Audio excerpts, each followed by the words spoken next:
comoditats. I per anar a la comuna no cal ni sortir al carrer. En tot Canet no trobarem una casa amb 3 cambres de banys, com aquí. Ai, que ja hem tornat a la base i encara no hem acabat. Amb molta il·lusió.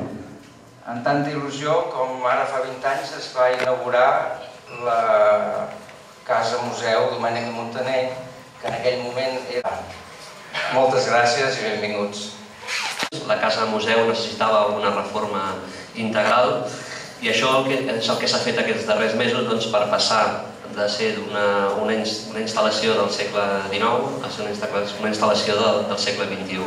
I jo crec que i interessants per veure la mateixa Casa Domènec i Muntaner, el Santuari de la Misericòrdia, les mansions colonials, la Fàbrica Carbonell, la Cooperativa, el Castell de Santa Florentina, la Masia Rocosa, la Casa Roura, l'Ateneu i tants altres edificis que cal conservar a la Diputació de Barcelona.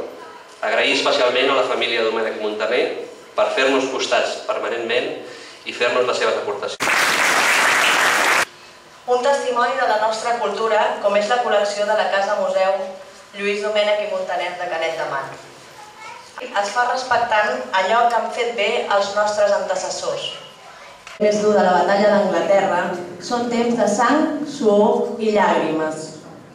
Però no ens podem felicitar-vos per la iniciativa i desitjant de tot cor que l'Ajuntament de Canet i la Diputació puguin seguir col·laborant i treballant molt estretament. Gràcies a tots.